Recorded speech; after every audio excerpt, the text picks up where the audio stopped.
If you've been listening to chronic fatigue syndrome, fibromyalgia, and POTS recovery stories, you may feel encouraged and you may have reconnected with hope. But what if your recovery hasn't panned out the same way? Do recoveries happen fast? What if they don't? What if you actually get worse? Not only will you hear about how someone goes through that roller coaster, but Shannon also shares how her illness actually got worse after enrolling in the ANS Rewire recovery program and how she turned that all around. Even more interesting is that she captured her journey through a series of video diary entries. She shares these via YouTube, but you can simply visit the cfsunraveled.com podcast page to find this episode and watch these fascinating moments in her journey. During her 2.5-year journey of recovery, she seemed to try and present a brave face, an optimistic outlook. But I think the videos speak for themselves. She was clearly struggling. Yet, she persisted. She focused on positive steps and she eventually experienced a solid recovery. For those of you in the program, please also check out the insights portion of the interview when it becomes available. Hope you are inspired and that you gain many insights from this wonderful recovery journey. In particular, I really look forward to your comments about the series of video diaries. Here's my interview with Shannon. Just a short but important message regarding the content of this podcast. The ideas, concepts, and opinions expressed in this recording, website, and associated media and products are intended to be used for educational and information purposes only. Nothing presented is intended to replace your physician, nor are they a substitute for medical diagnosis, advice, or treatment. This podcast is provided with the understanding that the authors, guests, speakers, and publishers are not rendering medical advice of any kind.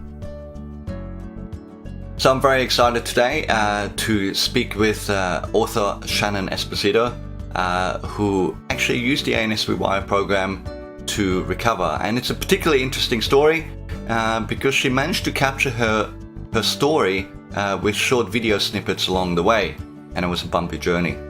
So welcome, Shannon. This is your recovery interview. It's nice to be here finally. You mentioned just before we started, you said you maybe felt a little bit emotional. And now I'm here, and it just it's finally hitting me that this is real. I'm recovered. Yeah, no, it's lovely, and look, I wonder how we'll talk about your journey and what happened and how you became ill, but let's have a look a little bit of that note. I mean, when you first became ill, what were you told about the possibility of getting your health back?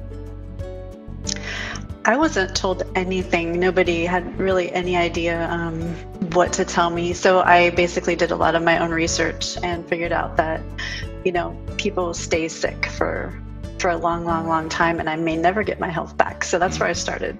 Okay. Did you ask your doctor?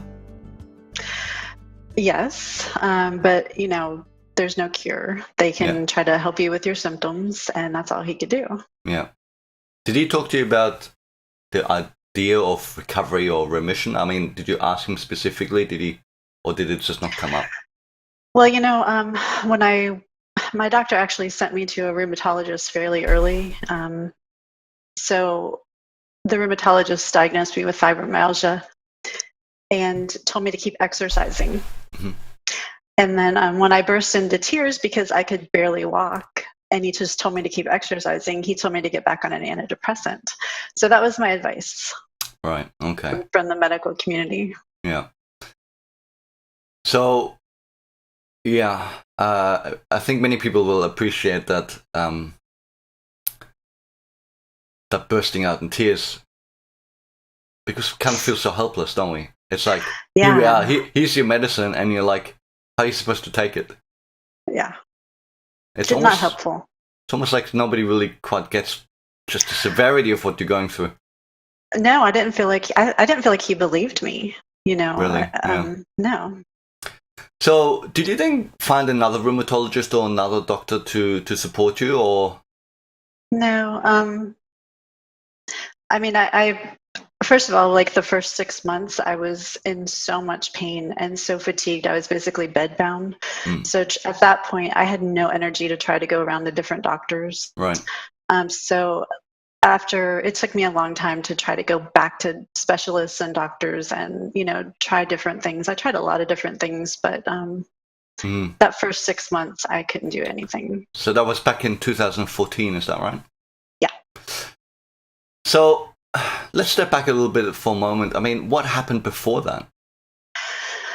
Well, before that, I had a medical emergency. I had a main artery rupture in my sinuses that required emergency surgery to fix. Mm-hmm. And when I was recovering from that, my doctor, because I suddenly had high blood pressure, so they blamed that for the artery rupture, and he wanted me to go off my antidepressant because sometimes that could be a what do you call it? Like a side effect. A side effect of the antidepressant. Yeah. So the problem is they give you 2 weeks to get off of it. And I was in such a fragile state from recovering from, the blood loss. And so I took the 2 weeks to slowly taper off of it. It wasn't slow enough. So the day after I took my last dose, I woke up and felt like I had been hit with the flu. Like my whole body hurt. I had burning nerve pain throughout my body. Like I couldn't even lift up my head off the pillow. And that's where I started. I'd never recovered after that. So that was like the catalyst, even though I wasn't feeling well the year before that. Like I was starting to get the fatigue and the leg pain and just not recovering from exercise. But I think those two main things were the catalysts. Sounds like a pretty scary sort of thing to experience. Having that bleeding, because I mean, obviously, where's that blood gonna go? Down my throat and choke me. Yes. Yeah, I mean, it's pretty traumatic, isn't it? I had a friend of mine that happened to. He was out camping. Really? Yeah, he'd actually had a surgery not just shortly before he went camping. He had a similar thing, and it's quite dramatic. Let's put it that way. Yeah. I don't think people realize what a dramatic experience that is. It sounds like, you're having a nosebleed, but it's not really like that. no, it actually happened to me 3 times. The last time it was so bad. That was 2017 when I had a setback that we can talk about later. But I had 2 emergency surgeries that didn't work. They had to go back in and crack open my sinuses, which caused nerve damage in my face. I was in ICU for 3 days, and I had blood transfusions. It was a whole. That gave me PTSD. That was a really, really bad experience. Yeah, because again, it's a feeling of helplessness, isn't it? Yeah. Yeah, I think that's a really big component of PTSD for many people. Is this whole thing that it's out of your control. It's like, this is just happening to me. This is not. Well, yeah. This is not within the realm of anything that you can cope with, right? No, and it felt like I was trapped in my own body that was trying to kill me. You know, I didn't trust my own physical body. Absolutely. So, it's a terrifying feeling. Yeah, and it's really amazing how you're talking about it now. Shows you how far you've come. Let's go a little bit back before that. I mean, there was already a year that you were feeling unwell. I mean, what was going on in your life around this time? The first year? Yeah, the year leading up to you getting sick. Oh, nothing. Yeah. I mean, absolutely nothing. I pushed myself a lot back then. I don't do that anymore. But, when I would exercise, I would push myself to the limit. I never rested. I never, self-care was not in my vocabulary.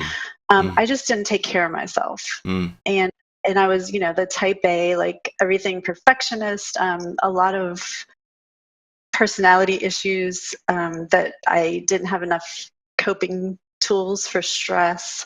And some things that I learned when I had counseling for the PTSD, I actually did EMDR, the eye movement desensitization. And I went for the recent trauma, but she actually helped me remember a trauma from when I was 9 that I still had in my body, that I was basically like living in fight or flight since then. Right. So, so all that stuff I was carrying all that with me, you know, even before I got sick. Was that a very surprising experience for you? Oh, yes. Yes. Yeah. Yes. Did it help you make sense of all those years? Your whole life? It was the best thing. Yes, it was the best thing that I ever did. Like it was amazing. Yeah. I recommend it to everybody. Yeah. You know, you mentioned that you were on antidepressants. So, you know, we have, there's different people talk about depression in different ways, different models. Yeah. Yeah. There's certainly the neurotransmitter theory, which is what all the medications are based on. But we were having sort of a look, and what do you think was at the root of the I mean, had you been having those challenges a long time leading up to becoming ill, or was it a recent thing? The depression I was treated for since I was in my early 20s. Depression and anxiety was always something I struggled with. And I think it had a lot to do with not having coping mechanisms for stress, you know, not doing any kind of self-care, and like not knowing myself and how to deal with things in life. You know, that's something they don't ever teach you in school. No. You know. And do you think that early trauma was related to all of those things, or do you think that that's separate? Yeah. I mean, I think it was a piece of it. I think, you know, just my personality, the A-type, like perfectionist personality is not healthy. And I'm trying to let that go. Yeah. Well, there's some pluses about having that personality too. Let's not bury it completely, but yes, it needs to be certainly needs to be tempered, you know. And it's interesting how people have people often talk about a spiritual journey with the illness, because, you know, you're under so much duress that something has to change, you know. And often we change how we engage in life just because it's like bitter medicine, you know, that you want to spit out, you know. And honestly, I did change the way I feel healthier now, emotionally and mentally and physically, than I did before I got sick. So I'm grateful for that. So great to hear, you know. And so 2014 you get fibromyalgia. First 6 months, you know, you're spending a lot of time in bed by the sound of it. I mean, what's you've got kids and a husband, yes? Yeah, luckily my husband works from home, so he was able to take care of the kids and the house and the grocery shopping and cook for me. Head? Oh, you know, he honestly, must be so shocked. He kept me going because I kept saying, I can't live, like, I can't survive this. You know, I was in so much pain, I would have to, like, lay in the bathtub for hours and just keep filling up hot water because it was the only thing that took away the nerve pain. And I just told him, I can't do this anymore. Like, I just felt like, you know, I didn't want to die, but I didn't want to live with that kind of pain anymore. I just couldn't. It was so unbearable. And he kept me going. He was like, nope, you're going to get better. You have to just hang on. You're going to get better, you know? So he never once didn't believe that, or at least let me know he didn't believe that. So it was a good support. You're lucky. I mean, it's always and people have probably noticed that I harp on about this. It's probably because I'm fascinated about this whole thing where people keep this positive mindset, because I completely lost mine, and maybe I wasn't a positive enough person to start off with. I don't know, but I sometime, you know, I don't know, 5 years in or whatever it was, 4 years in, I lost all possibility of in my mind that I would ever recover, because I never heard of anyone recovering, and no one ever said I could get better. And I mean, I've tried everything that I could think of. You know, I felt I was broken. Yeah. Was that similar to how you felt? I mean, what was that first year or two like? You know. I was in mourning for my life. You know, I thought, I will never be able to like go to the beach with my kids again, or you know, I couldn't do anything with them. Like they would sit on my bed and it just spend time with me, but even like I couldn't read them a book. Like it just took too much energy to even read to them, or and it was grief, like the whole mourning process. So no, I didn't. I didn't have much hope that first year until I actually found your recovery interviews and saw that people do recover. Like that's when I discovered, hey, you know what? This doesn't have to be a life sentence. So that was in 2015, like a year afterwards. A year and a half after. Yeah. Okay. Hi, it's Dan here. Sorry to interrupt. Just coming to you with a short message. For over a decade now, I've been working really hard to bust some of the myths around these illnesses. These include ME/CFS, fibromyalgia, POTS, multiple chemical sensitivities, and related syndromes. And the myths are things like that the illness isn't real, that it's all in our head, and also the myth that recovery from this illness is not possible. A decade later, things are changing, but I still need some help to spread the word. So I would really appreciate you taking a moment or two just to show some love to the podcast, give it a thumbs up, subscribe, and you could really help by just taking a moment to share this podcast with other people that have this illness. That could be an online forum, social media, Facebook groups, or even directly someone that you know. I would really appreciate your efforts to help create change. Let's get back to the podcast now. Okay, so then year and a half being ill, were you bedbound most of the time, or on and off? 6 months. For 6 months. I did have a couple of setbacks where I was back to being bedbound. Right. But after the first 6 months, I started doing like small things. Like I could do one thing and then go rest, like cook a small meal and then go lay down Okay. Yeah. again. Of course, like at that point, I was still thought that I could push my way to recovery. Like I could, you know, when you exercise and you get stronger. So I thought, if I could just push myself a little bit and like maybe vacuum one room, then maybe it'll be easier than next week. Of course, no, because then you crash for 3 days and, you know, you get worse. So I didn't understand that at that point, though. Yes, I mean, so many people, including us ourselves, have this idea that, I'm weak and whatever, it's I'm deconditioned, I have to build up. Yeah. But that's not really what's going on, because we're ill. You know, you don't see somebody who comes out of like hospital with cancer in a wheelchair and go, well, gotta get up, get into it, you know. Yeah. So get out of that wheelchair. Yeah. It's funny how we have these sort of things. So what happens next? I mean, you see those videos, you see this idea of some people recovering. I mean, is that the first time you heard of the idea that people can recover? Yeah, so, for sure. I mean, aren't you a bit, I don't know, dubious? I mean, what are you thinking? Or were you convinced? No, I thought, that's great for them, but that's not me. I'm too far gone. Like, but then I saw videos where people were worse than I was, and they still recovered. So I was like, okay. So I tried to pick out like what were they doing specifically that helped them, and so I started like trying different things at that point. Like I tried acupuncture, and I went to a functional medicine doctor, and she helped me with a few things. Like I found out that I can't process B12 from foods. Like I had to get the methylated B12, which took away my headaches. I had like daily headaches and migraines. So that helped a symptom. And then, what else? I did the heart math. So where you put the little thing on your ear and you have the app on the phone.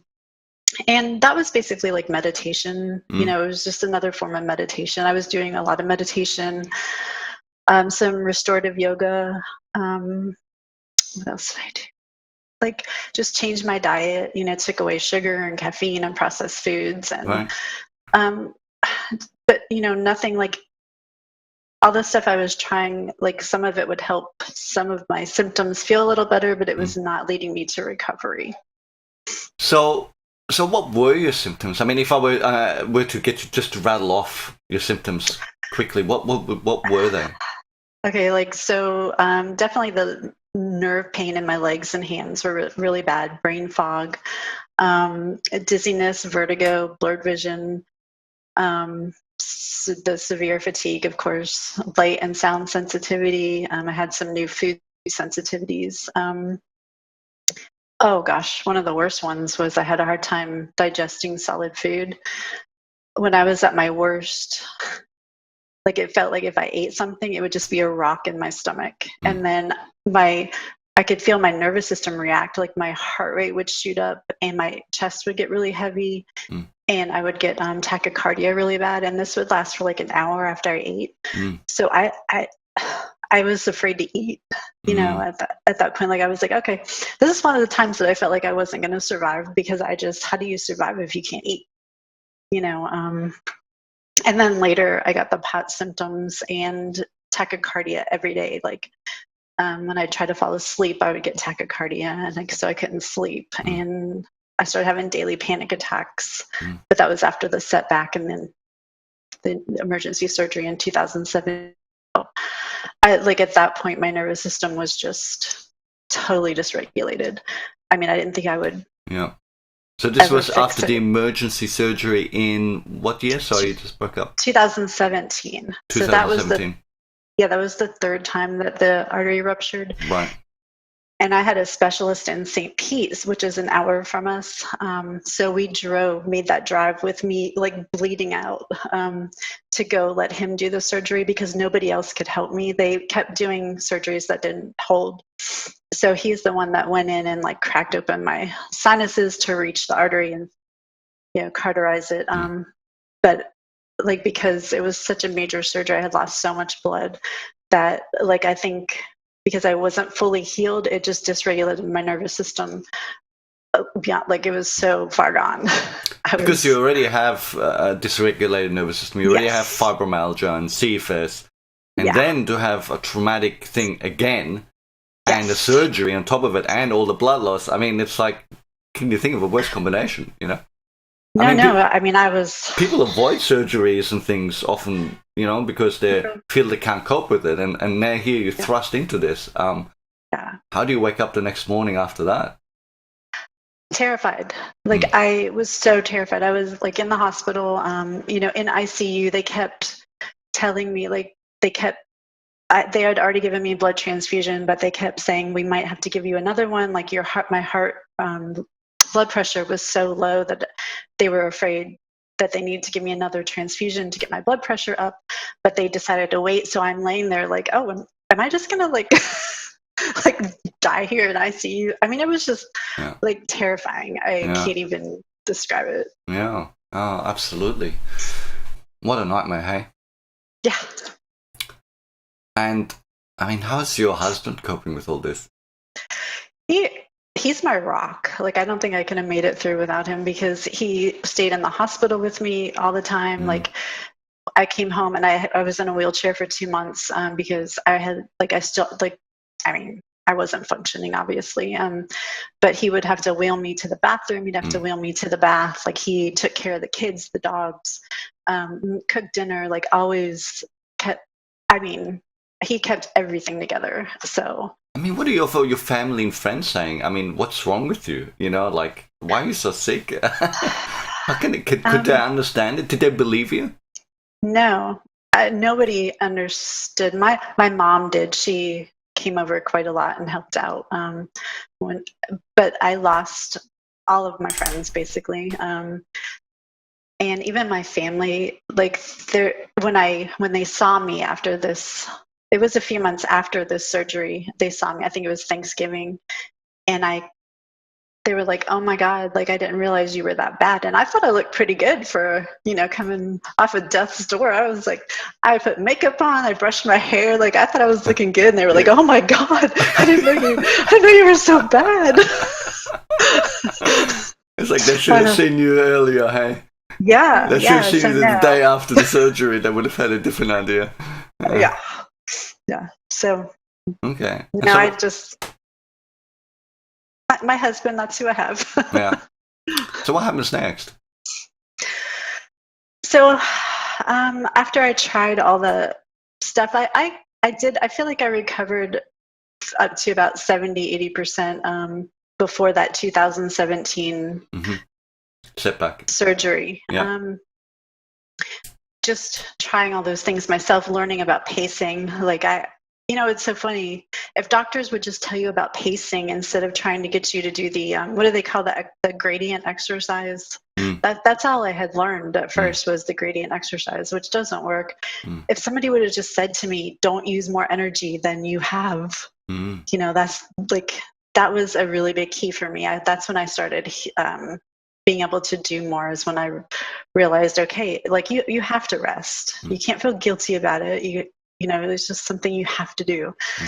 So then after the 2017 setback, I ended up, I found your program. I found the ANS Rewire program in January, which I was really excited about because, like I said, I watched so many, of your interviews with recovered people, and I knew you had recovered. So I was like, yes, this is going to work for me. I'm excited. This is something I can do.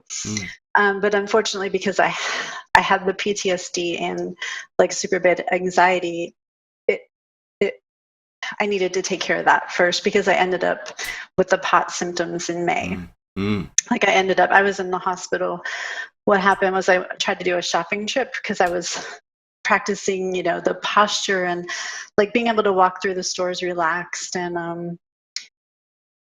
I thought I was going to pass out. My heart rate suddenly shot up and I felt like I was going to black out. And I made it home and called my neighbor to come sit with me. I was like, I don't know what's going on. My heart rate's through the roof. My blood pressure was up. I didn't know, I couldn't stand up. And so my doctor at that point, I tried to stand up again. My doctor told me to go to the hospital. So they kept me in there for 5 days and they did really invasive heart tests. Took me in and put a catheter up into my heart and shocked it to try to see where the tachycardia was coming from. And of course they wake you up before they shock your heart. So you're up for all that tachycardia and it was awful. I would never want to go through that again. So they put me on a medicine called Corlinor, which is basically for heart failure patients. And diagnosed me with POTS. So that I could leave the hospital. Here's some medicine to keep your heart rate down so you can leave the hospital. So I was freaking out at that point. I came home and I'm like, oh great, this is the one symptom that I didn't have and I was terrified to have, and now I have it. So I was okay. So in your program, you say don't freak out your puppy. That was your nervous system is your puppy, and I was totally freaking out my puppy. You were like this with your puppy. Exactly. Yeah, I was chasing my puppy around. So okay, but that's where I was. what percentage recovered were you before you had this setback? I'd say about 70. Not too bad. When you started ANS Rewire. Oh, when I started, yeah, no. When I started, I was bad because I had. So at that point, it was probably 30%. Okay, and was that the catalyst? I mean, did you know about the program previously? Because you'd seen the interviews for a couple of years. I mean, I guess I never really plugged them so much. No, what's really funny about that is I saw I had got the CFS Unraveled book. Yeah. Maybe 2 years after, but I still had brain fog, so I couldn't really understand it. I got a couple general ideas from it, but my brain was not well enough to put it all together.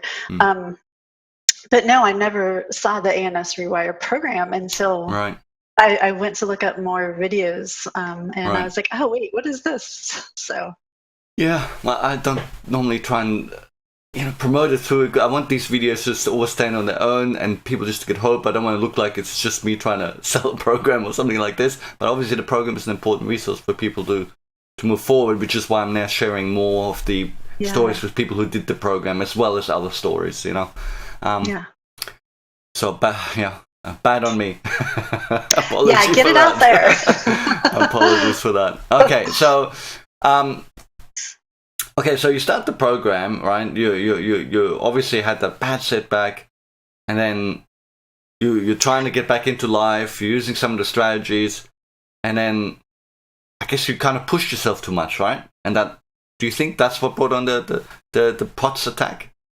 No, I think it was just that I hadn't dealt with the trauma. Right. You know, because I had tried counseling and I couldn't even talk about it.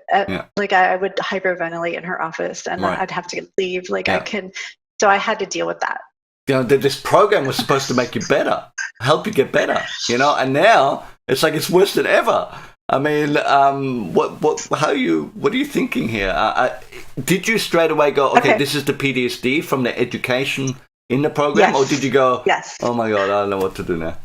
No. I knew because your program is based on healing your nervous system. I knew that having that kind of anxiety and me triggering my nervous system constantly with, for instance, I couldn't walk into my bedroom for a long time because that's where it started.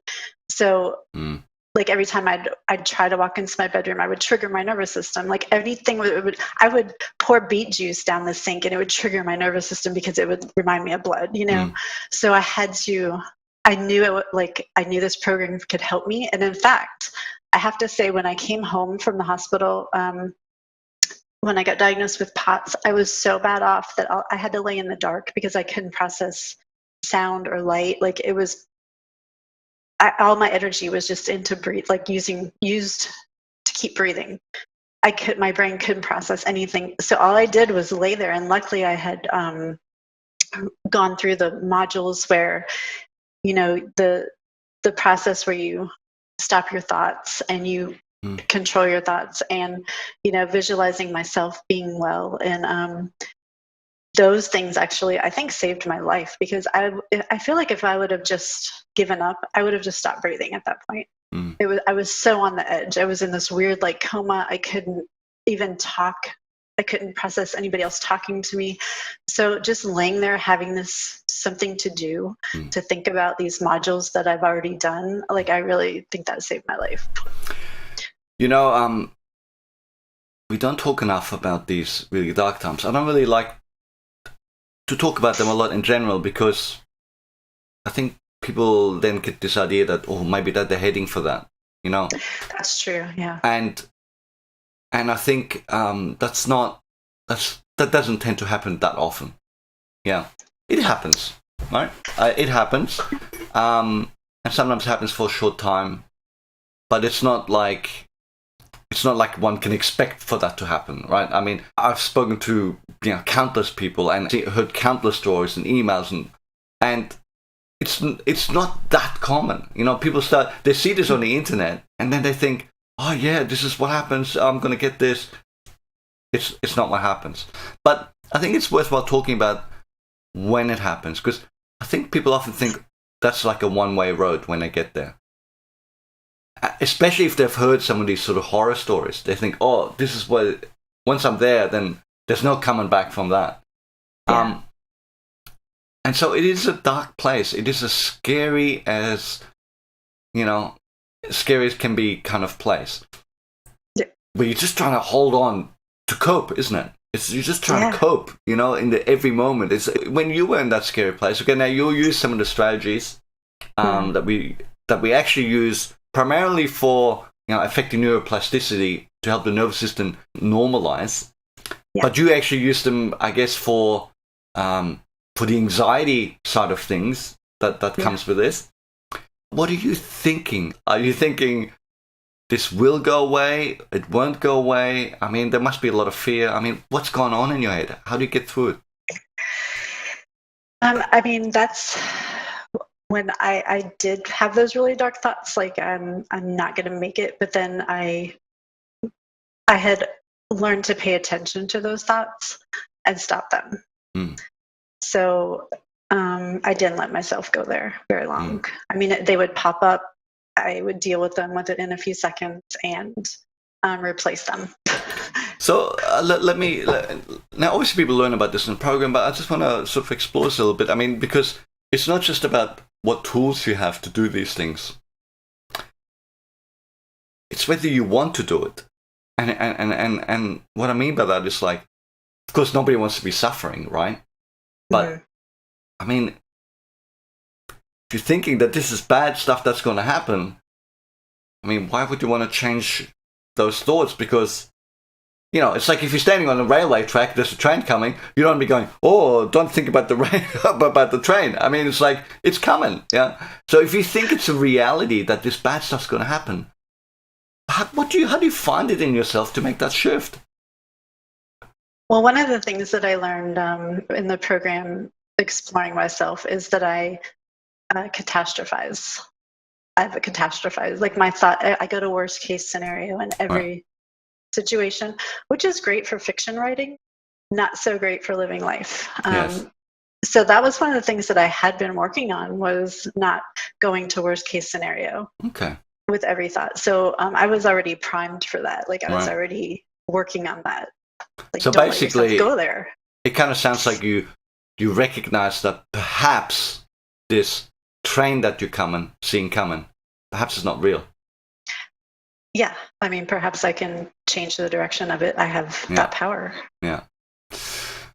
Okay. So what happens next? I mean, is this your low? Would you say? Was that the lowest point? That's the low, yeah. Right. So it took about 2 weeks before I could, like, be wheeled to the bathtub and sit in the bathtub. And then it just, like, when eventually, I think it was about a month, I could get back on the computer and get back to the program.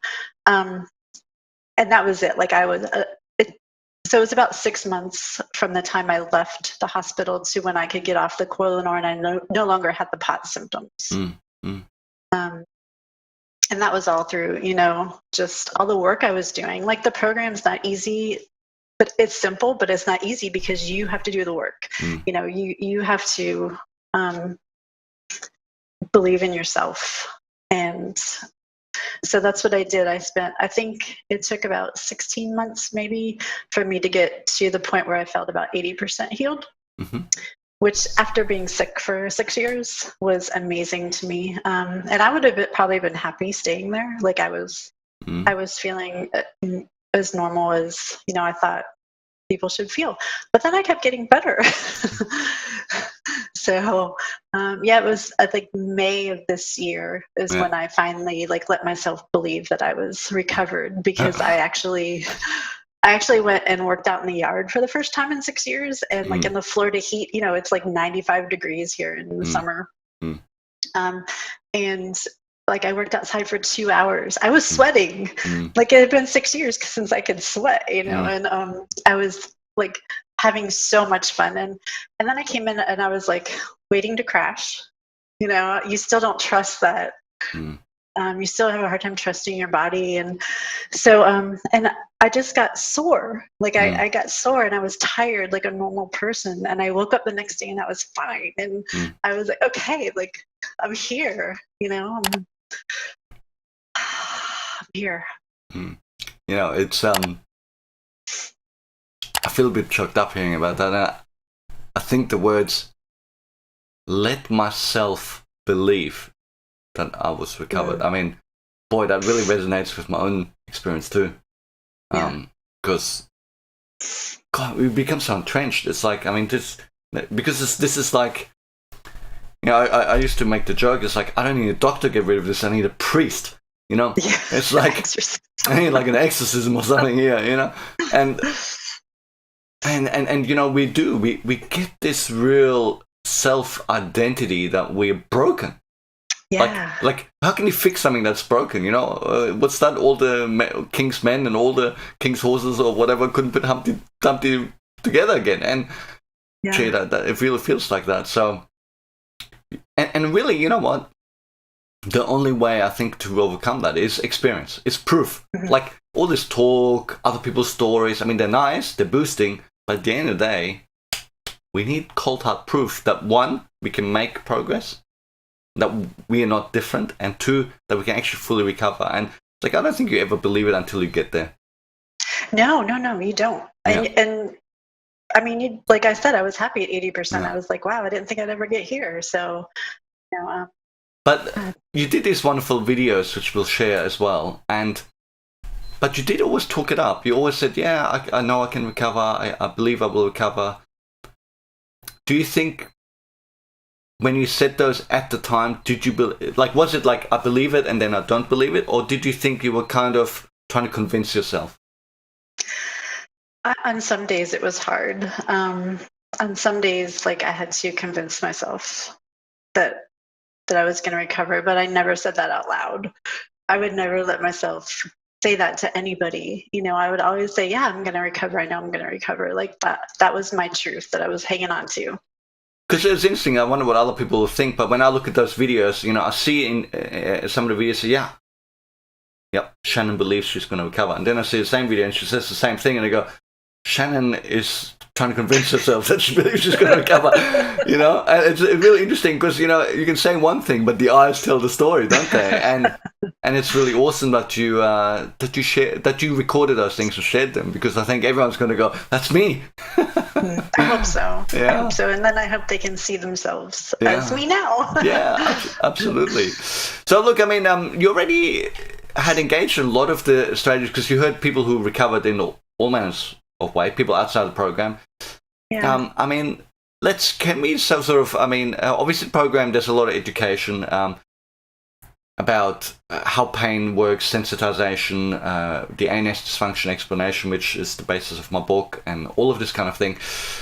So I know it's difficult to kind of summarize it for people who haven't done the program, but I'm just going, okay, well, maybe we can talk about this from the pain point of view. Did you, when you had the POTS, I mean, your pain was still a daily occurrence for you? Or had it already gotten better? It had gotten better. Like I still had like leg pain, like hip pain, but it wasn't unbearable anymore. Right. It was just there. Yes. But yeah, I learned how to go into the pain, and that even through the meditations, learning to go into the pain and watch it kind of dissipate, because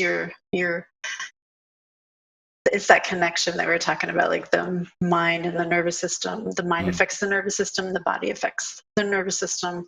So like when you're thinking about the pain one way, it's actually physically affecting your nervous system.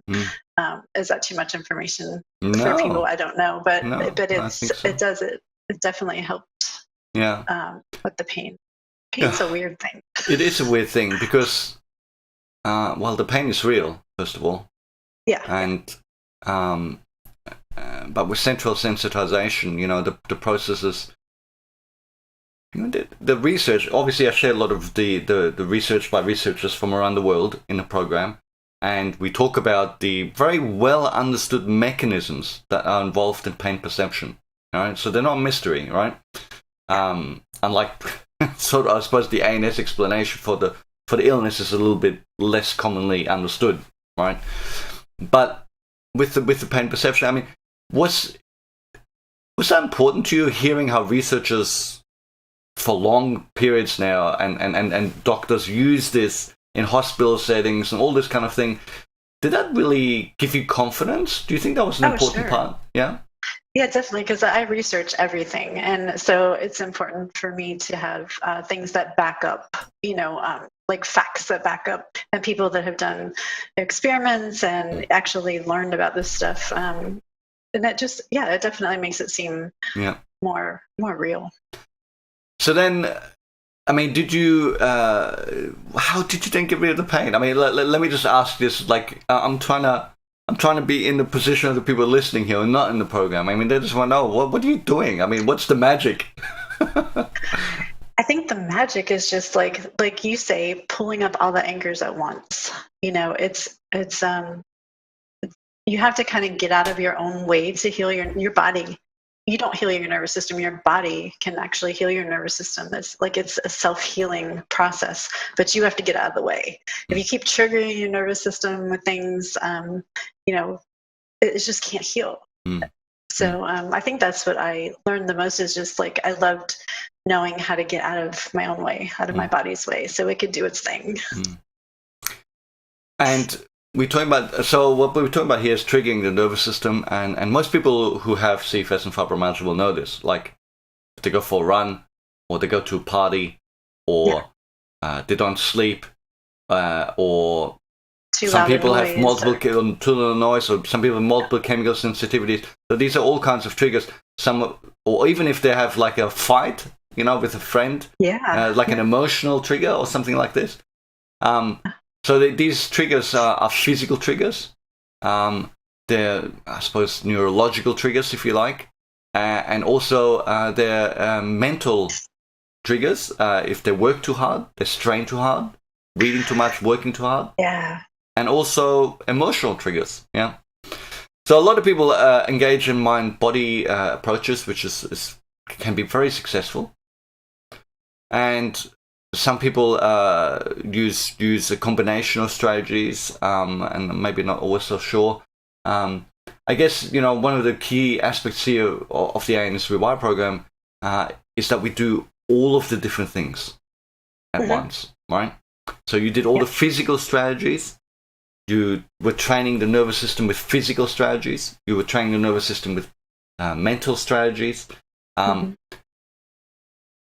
And you already mentioned, changing your diet and things, and those things had helped a little bit. Were you able, did you find it hard to persist with this all? And to do so many different things? And then on top of it, do your own thing? It sounds like too hard work for somebody who's exhausted, I honestly, I'm a perfectionist. Of course, I didn't find it hard. Honestly, I made it my full-time job. It was the only thing I did in life. Everything that like you said, every decision that you make, let it be your best one. Every thought was geared toward healing. Everything I did was geared toward healing. So, no, I didn't find, I guess I'm very privileged. Like I said, I have a husband that supports me and takes over when I can't do things. So, no, it wasn't hard, because I was at a place where I knew that I didn't have a choice. Like, if I wanted my life back, this was it. This was my chance, and I was taking it. What spurred you on? What kept you going? I wanted to walk my dogs. I had such a good life. I have such a good life. I have amazing kids and amazing family. I love my career. Just to be able to write again is like, it feels like a fairy tale now, my life, because it was taken away and now I have it back. So I just wanted my life. I wanted my wonderful life back, Look, as a writer, I guess one of the things that you cherish most has to be your ability to think, right? Yeah. So, what was that whole aspect of it like? Getting the fibro fog and, That was torture, because I read a lot too. And so I learned that your brain uses so much more energy than your body, because I would say, I'm just laying here reading. Why is it exhausting me after 15 minutes? Not knowing that, that takes a lot of energy, to do that. So that was devastating, just not being able to read, let alone write and work. And what, and I know you talked a lot about grief and things like that, about, the loss of your life in a way, right? Your lifestyle, and all of these sort of things. As you start to come back, did you just jump straight into it? Did you start writing? When did you start writing again? I tried to start writing again, when I was about 80% healed. I tried to go back to writing full time and doing everything else too. And it was it was too much. Like I ended up having to stop writing for a while. I took a few months off just because I wanted to concentrate on my physical life, because what happened is I was able to go to physical therapy, which I couldn't do before because it was too painful. And she actually showed me how to do like really lightweight exercises. And then from your modules where you teach us how not to trigger your nervous system when you're using weights, I was able to work out with weights for the first time and build some muscle back. So I wanted to use my energy for that instead of writing at that time. So, but now, yeah. So I took a few months off after I felt relatively well. Yeah, yeah. Did you find that when you were exerting yourself mentally that sometimes you would struggle again? I mean, not anymore. I back then when I was still like 80% and before that, I would actually feel like if I used my brain too much, it felt like it started feeling like electricity going through my brain. And I started like almost seeing lights. Like I could tell that I was overstimulated. And so I had to stop and like go lay in a dark room or something. But since May, like, no, I haven't felt that. Fantastic. What do you think is the most important thing about recovery? What would you like to share with people who are maybe in that dark place? Just don't give up. I think, because I did this too, I think at that point, everybody's looking for a cure. And there's not a cure, but I believe that there's a path to healing for everyone. And that's what I was so excited about this program, is because you give us the framework for a perfect path for healing. All we have to do is take it. All we have to do is apply ourselves to it. And that's why I'm so excited about it. So just don't give up, find your path. Yeah. And I love that you say that. I mean, that's really been my message from the very beginning. It's your path, because you didn't do the Dan Neufeld NS Rewire program. You did the Shannon Esposito NS Rewire program, right? Yeah, I guess, yeah. Because I mentioned in the program, okay, yeah, you have PTSD or something like this. You need to address this. Look at look at things like EMDR. Look at ART. Look at an experienced hypnotherapist or NLP practitioner who works specifically with trauma. It's about finding reasons to get that sorted out. Other people are not doing that. They don't have PTSD, right? And so same with the physical stuff. Yeah. Because all these different physical dysfunctions, or some people have like infections. They may need to do all kinds of things to get rid of infections, or and then work with a functional medicine doctor to do that. But other people don't have that, right? And I think this is where it gets a little bit muddled for people. Is everyone keeps trying to peddle this cure? Do this, and that's going to get rid of it, because that's going to. It's not one thing, right? Well, it is one thing in a central driver, which is the ANS, but all those other treatments around. You know what? You've got to find your own path, don't you? Yeah, because we all got here differently. Absolutely. So we all have to heal differently. So now that you're recovered, you got your life back, my question is, what are you up to now, Shan? You still writing? Yes, I'm working on a psychological suspense. Very good. And so I'm back to writing full time, and then just, living my life. I'm able to walk my dogs like twice a day for 30 minutes each, and go to the beach, and do errands without pacing, like everything. I can do everything. So you've already got a book published? Or I do. More than one? Actually, I have a series called the Pet Psychic series that are cozy mysteries. They're like light beach reads, and there's 5 of those. And then I have a book called The Burning that I published under S.O. Esposito. That's more of a darker psychological suspense. Right. And when was that the last one published? That was the last one, yeah. Was that just before you became ill, or? Yeah, that was actually, it was with the editor when I was in the hospital, so they published it after I was sick, yeah. Okay. Wonder if It's interesting that was a darker one and the others weren't, and then that was around your ill-time. Yeah, maybe, is that coincidence? Maybe I should go back to cozy mysteries. I don't know. There you go. Go write something cozy. Yeah. And so what's your next one? What's your next book? It's about a woman who is looking for a missing girl on an island. She's on an island that they rescue wildlife, and the girl disappeared from that island, and she's trying to find her. Okay, very interesting. Okay, well, I think you found one girl, which is yourself. Yes. So we as writers, we always mirror our own experience somehow, don't we? I use everything. Yes. Absolutely. Well, you got a lot more material now. All right. Well, look. Thanks again for sharing your wonderful story. And is there any final things we should talk about before we finish up? No. Just thank you very much for helping me heal. Yeah. You're very welcome, and thank you so much for sharing your story today. You're welcome. Thanks for tuning into this episode of the podcast. We hope you felt supported by it.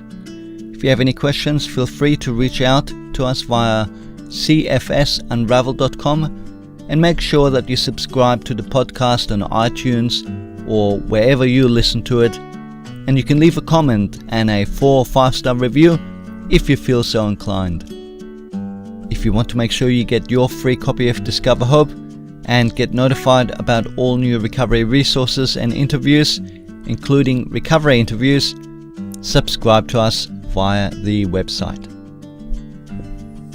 Check out some of our other podcasts. I hope you'll join us again soon.